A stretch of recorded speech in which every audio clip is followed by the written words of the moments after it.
The year was 1888. Dust, fine as powdered bone, settled over the Montana Territory, a constant, whispering reminder of the harshness of the land and the lives eked out upon it. On the sprawling, neglected Thorn Ranch, silence was a heavier blanket still, a shroud woven from grief and the vast, unyielding quiet of a world without sound.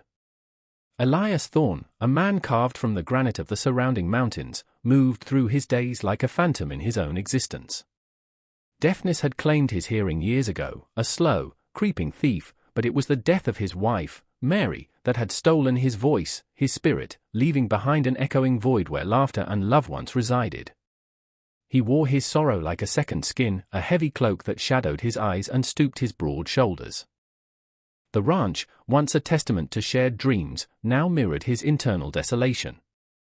Fences leaned with tired shoulders, the barn door hung askew, and the small garden Mary had tended with such care was choked with weeds, her vibrant roses having long surrendered to thorny briars. Work was his only solace, the relentless toil a distraction from the hollowness that gnawed at his core. He mended fences with a grim determination, his powerful hands, calloused and worn, moving with an economy born of long practice, yet the tasks brought no satisfaction, only a brief respite from the memories that haunted the silent corners of the house. The air in the clapboard farmhouse was thick with disuse, the scent of old wood and loneliness.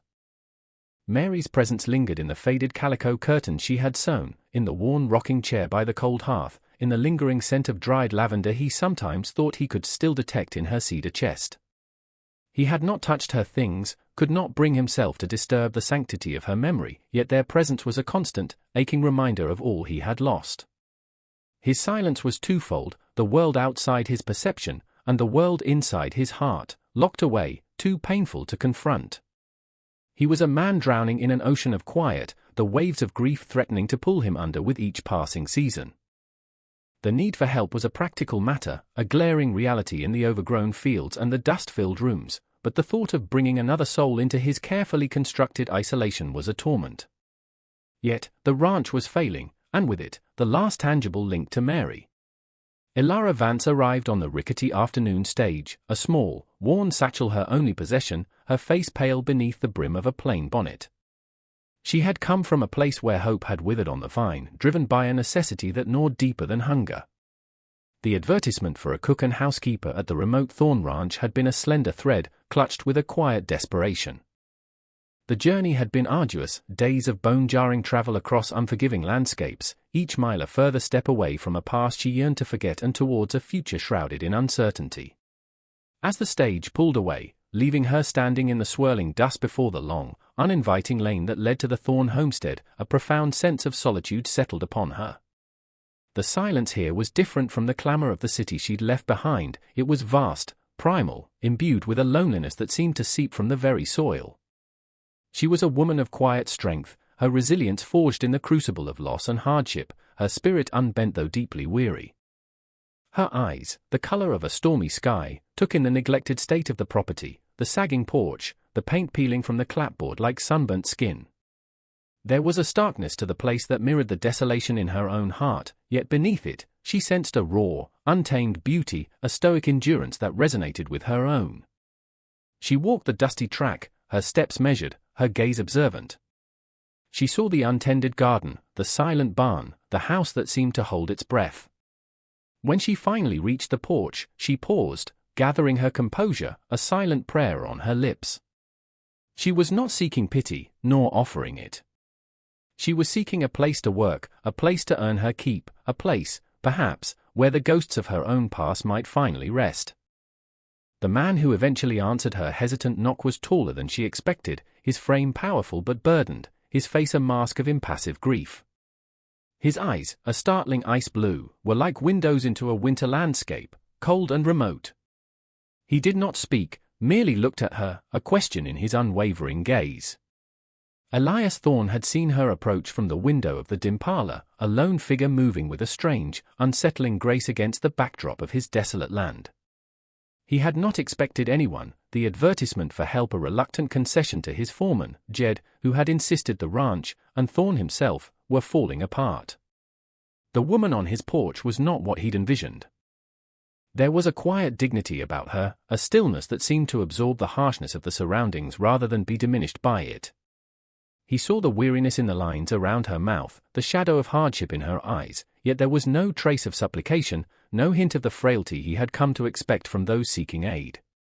He simply stared, his deafness creating a barrier that was both a refuge and a prison. Elara, sensing his inability to hear, retrieved a small, folded piece of paper from her reticule, the advertisement. She offered it to him, her movements calm, her gaze steady.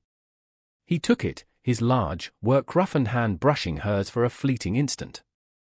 A jolt, unexpected and sharp, passed through him, like the strike of flint on steel. He read the words, his own reluctant request for a cook, a housekeeper. He looked back at her, then gestured towards the open doorway, a silent invitation to enter. Inside, the house was colder than the air outside, the silence more profound. Dust motes danced in the slivers of light that pierced the grimy window panes.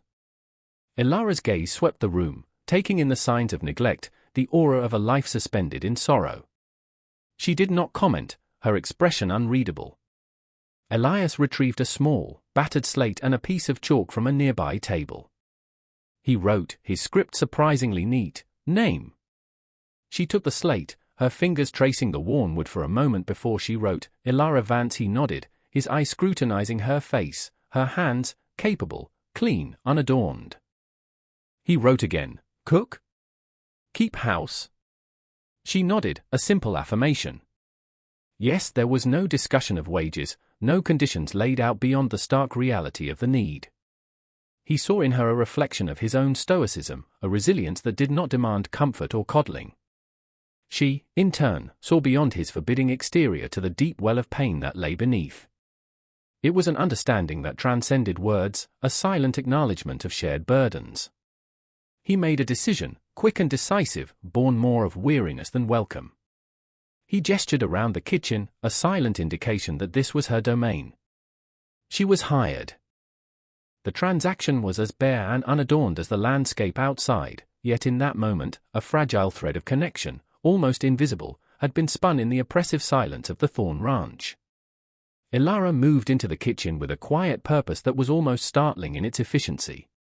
The room, like the rest of the house, bore the hallmarks of long neglect, surfaces coated in grime, pots and pans tarnished, the air stale with disuse. Without a word, she tied on the apron she'd brought in her satchel, its crisp white a stark contrast to the gloom. She found wood for the stove, her movements economical, her presence unobtrusive yet undeniably there. Soon, the metallic scent of the stovepipe heating mingled with the aroma of lye soap as she began to scrub, transforming the dingy space with methodical determination. Elias found himself watching her from the doorway of the main room, an unfamiliar sensation stirring within him. He had expected a hired hand, someone to merely perform tasks. He had not expected this quiet force, this gentle but resolute reclamation of order. He saw the way her hands, though slender, worked with strength and precision. He saw the set of her jaw, a subtle indication of her resolve. He saw, too, the way she moved around the unfamiliar kitchen as if she understood its forgotten rhythms. The sound she made, the scrape of the brush, the clink of a pot, the soft rustle of her skirts, were lost to him, but he could feel the vibrations, a subtle disturbance in the stagnant air, a sense of life returning to a place long dormant. He had eaten little more than dry bread and jerky for months, the act of preparing food for himself a burden too heavy to bear, a reminder of Mary's hands, Mary's laughter in this very room. But as the afternoon wore on, a new scent began to permeate the house, something warm and savory, a smell he hadn't realized he'd missed so acutely. It was the aroma of stew simmering, of bread baking. It was the scent of home. When she finally gestured to him that the meal was ready, he approached the kitchen table with a reluctance that warred with a nascent curiosity. She had set one place, a clean plate, a mended napkin. She served him a bowl of rich, fragrant stew and a thick slice of freshly baked bread. She did not join him, but stood by the stove, her back partially to him, allowing him the solitude he usually craved. He picked up the spoon, his hand surprisingly unsteady. The first mouthful was a revelation. It was simple food, unadorned, yet it tasted of care, of sustenance, of something he could not quite name. It was warmth spreading through his chilled core, a small ember rekindled in the ashes of his grief. He ate slowly, deliberately, aware of her quiet presence, a silent witness to this small, significant act. The silence between them was still vast, but it was no longer entirely empty. It held the aroma of baking bread, the warmth of a tended fire, and the unspoken acknowledgement of a shared meal in a house that had forgotten such simple comforts. A flicker, not of hope, but of something less than utter despair, had been ignited. The day, which had begun with the familiar cadence of Elias's solitary grief, was inexorably shifting. Ilara's quiet competence was a balm to the raw edges of his existence, but it also threw his profound loneliness into sharper relief. As the afternoon shadows lengthened, stretching skeletal fingers across the dusty yard, a restlessness seized him. He found himself watching Ilara as she moved about her tasks, her presence a steady, calming rhythm in the otherwise silent house. She had brought not just order, but a subtle sense of life. She had opened a window, letting in fresh air that smelled of sage and distant rain, a scent that pierced through the mustiness of his sorrow. He saw her pause by the grimy window, her gaze fixed on the neglected patch of earth where Mary's garden had once bloomed. There was a wistfulness in her expression, a longing that resonated with a forgotten chord within him. It was then that the weight of his isolation, the sheer, unyielding emptiness of his future, crashed down upon him with renewed force. For years, he had existed, not lived, walled off by his deafness and his grief. Mary was gone, and with her, all color, all warmth. But this woman, Ilara, with her quiet strength and her unspoken understanding, had, in a few short hours, reminded him that the world continued, that life, however muted, persisted. A sudden, desperate thought, audacious and terrifying, began to form in his mind. It was not born of romance, for that part of him felt as barren as the winter ground. It was born of a profound, almost primal need, a need for companionship, for a steady presence to anchor him against the tides of his despair. He thought of the ranch, his legacy, Mary's legacy, crumbling around him. He thought of the long, silent evenings, the crushing weight of solitude. And then he thought of Ilara, her capable hands, her resilient spirit. She was a stranger, yes, but in her quiet way, she had already brought more peace to his troubled home than he had known in years. There was also a practical, almost archaic sense of honor stirring. She was a woman alone, vulnerable. To keep her here, unchaperoned, under his roof, was to invite speculation, to potentially tarnish her reputation in the small, gossiping communities that dotted the territory. The idea solidified, stark and undeniable. It was a lifeline, for both of them perhaps. He was a drowning man, and she, unknowingly, had offered a hand. The decision, once made, settled in Elias's mind with a grim finality. He knew it was unorthodox, precipitous, perhaps even mad. But madness felt preferable to the slow, suffocating sanity of his current existence. He found Ilara in the kitchen, wiping down the last of the surfaces, the room now gleaming faintly in the fading light. The scent of beeswax and lemon oil, scents of Mary's time, filled the air, a testament to Ilara's thoroughness. He stood for a moment, watching her, the words he needed to convey forming on the slate in his mind before he even picked up the chalk. He approached her, and she turned, her expression calm, questioning. He held up the slate, his hand surprisingly steady, though his heart hammered against his ribs like a trapped bird. The chalk scratched, stark white against the black, "Marry me." Today, Ilara's eyes widened, the only outward sign of her shock.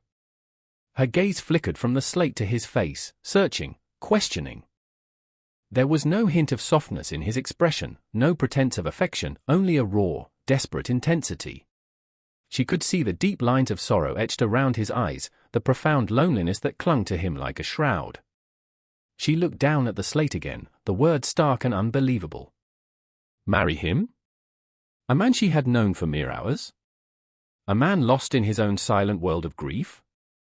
Her mind raced. Her past was a desolate landscape, her future an unwritten page, blank and forbidding. She had come seeking work, a measure of security, not this. Yet, as she looked at Elias Thorne, at the quiet desperation in his ice-blue eyes, she saw not a master demanding obedience, but a fellow soul adrift. She saw the vast, empty ranch, the silent house, the life he was offering, a life of shared solitude, perhaps, but a life with a roof, with purpose. It was a transaction, stark and unromantic, a bargain struck between two people on the precipice of despair. He was offering her a haven, a name, a strange kind of protection. And what could she offer him? Her labor, her quiet presence, perhaps a shield against the crushing weight of his loneliness. She thought of the alternatives, returning to the city, to the uncertainty, the poverty, the shadows she had fled.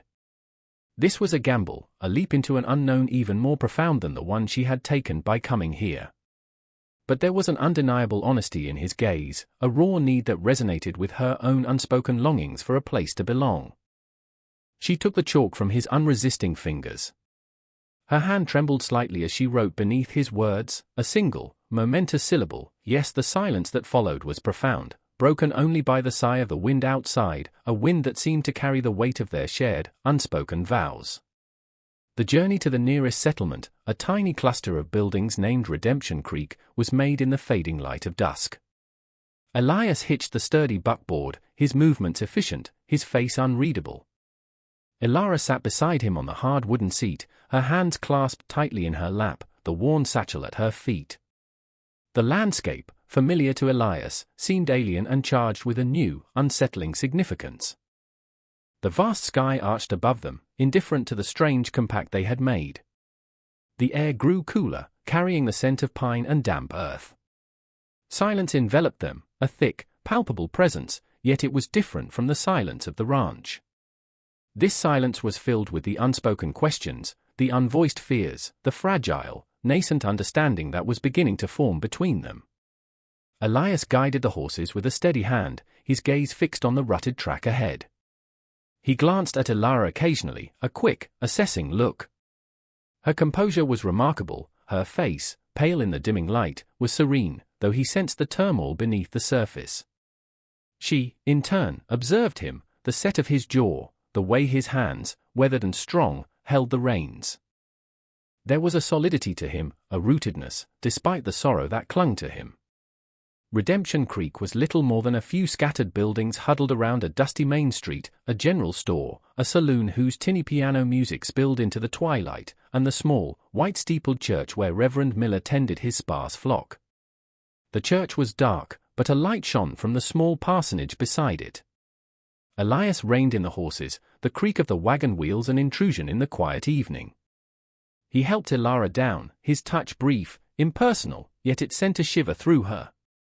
Reverend Miller, a kind-faced man with gentle eyes and a fringe of graying hair, answered their knock, surprise evident on his face at the late hour and the unexpected visitors. He knew Elias Thorne, knew of his deafness, his profound grief, and the isolation in which he lived. He had tried, on occasion, to offer solace, but Elias had remained unreachable. Now, seeing him standing on his doorstep with this quiet, unknown woman, a sense of profound curiosity, and perhaps a flicker of hope, stirred within him. Elias presented the slate, upon which he had written their intention. The Reverend read the words, his eyebrows rising. He looked from Elias's determined face to Ilara's calm, steady gaze. He invited them in, his voice soft. "This is unexpected, Elias," he said, then, remembering, he wrote it on a spare piece of paper. Elias merely nodded. The Reverend looked at Ilara. "And you, my child?" he asked gently. Ilara found her voice, quiet but firm. "It is my wish also." The Reverend, a man who had witnessed much of human joy and sorrow, saw something in their shared intensity, in the unspoken story that lay between them. Perhaps it was desperation, perhaps it was a fragile chance for healing. He would not deny them. The ceremony was held in the small, dimly lit parlor of the parsonage, the only witnesses the flickering lamplight and the quiet presence of God. There were no flowers, no music, no joyous gathering of friends and family. It was an austere affair, stripped bare of all but the essential words, the solemn vows. Reverend Miller stood before them, his well-worn Bible open in his hands. He spoke the words slowly, clearly, his voice gentle, imbued with a quiet solemnity that acknowledged the gravity of the moment. For Elias, the words were unheard vibrations in the air, but he watched the Reverend's lips, watched Elara's face, her expression composed, her eyes fixed on the man of God. He felt the weight of the ritual, the ancient promises being spoken over them, binding them together in a way that transcended mere practicality. Elara listened, her heart a strange mixture of trepidation and an unexpected sense of peace. Each word spoken was a step further into this new, uncharted territory. She was Elara Vance, soon to be Elara Thorne. A wife. The thought was both daunting and strangely comforting. When it came time for the vows, Elias took the slate.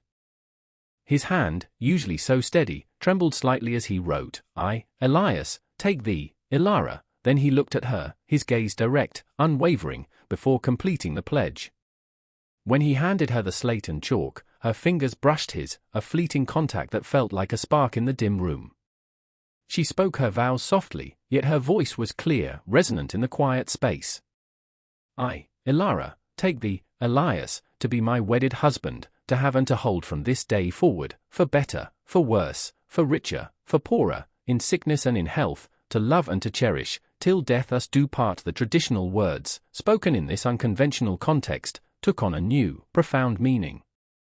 They were not pledges of romantic love, not yet, but of commitment, of shared endurance, of a willingness to face the unknown together. The Reverend then prompted them to join hands. Elias extended his large, calloused hand. Elara placed hers within it, her slender fingers enveloped by his strong grip. His hand was warm, surprisingly gentle. It was a simple gesture, yet it felt like an anchor, a point of connection in the vast sea of their uncertainties. "By the authority vested in me," Reverend Miller concluded, "I now pronounce you husband and wife." A new silence descended, deeper, more resonant than before. It was the silence of a shared life begun, a future irrevocably altered. They were bound, not by passion, but by necessity, by a quiet understanding of mutual desolation, and perhaps, by the faintest glimmer of hope. The journey back to the Thorne Ranch was made under a canopy of stars, the moon a silver sliver in the inky sky. The world, which had seemed so harsh and unforgiving only hours before, now felt imbued with a strange, fragile beauty. They were different, irrevocably changed by the simple word spoken in the Reverend's parlor. Elara Thorne. The name felt foreign on her tongue, yet it was hers. She sat beside Elias, the silence between them no longer awkward, but filled with a quiet awareness of the bond they now shared. He was her husband. She was his wife. The reality of it was still sinking in, a slow, permeating warmth against the chill of her past loneliness. When they reached the ranch, the house stood dark and silent, a sentinel guarding its secrets and its sorrows. Elias helped her down from the buckboard, his hand lingering on her arm for a moment longer than necessary, a silent acknowledgement of their new status. Inside, the air was still, cool. The scent of beeswax and lemon oil, her earlier efforts, greeted them, a subtle reminder of the order she had begun to instill.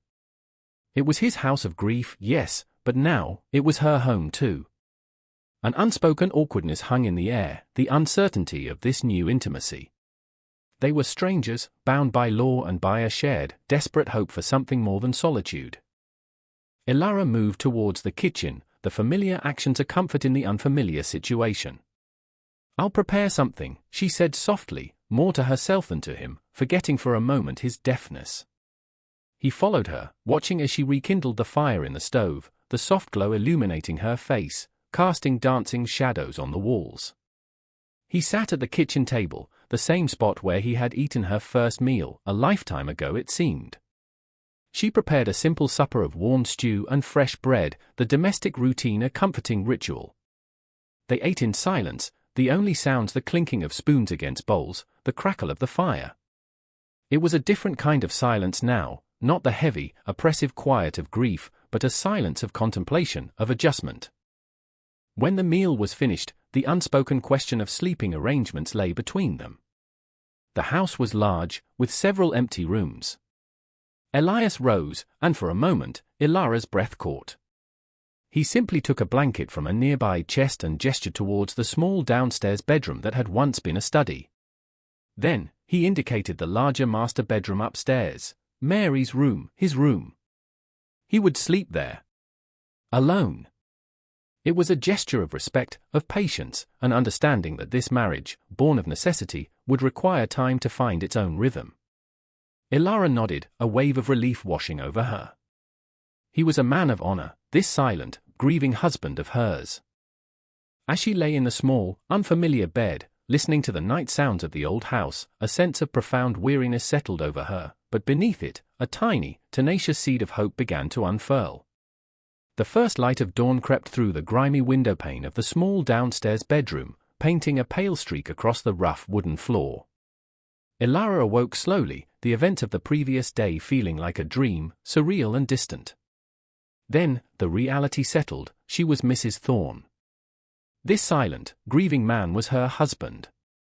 This neglected ranch was her home. A strange mixture of apprehension and resolve filled her. She rose, dressed quietly, and made her way to the kitchen. The house was still, wrapped in the pre-dawn hush. She moved with a newfound sense of belonging, a subtle shift in her bearing. This was her domain now, not just as a hired cook, but as the mistress of the house, however unconventional their union. The fire in the stove was out, the ashes cold. She rekindled it, the familiar task grounding her. Soon, the scent of coffee brewing and bacon sizzling filled the kitchen, chasing away the lingering shadows of the night. It was the scent of a new beginning, however fragile. Elias awoke to sounds he could not hear, but to vibrations he could feel through the floorboards, to scents that stirred him from the depths of his slumber. Coffee. Bacon. These were aromas from a life he thought long buried with Mary. He lay still for a moment, disoriented. Then he remembered. Ilara. His wife.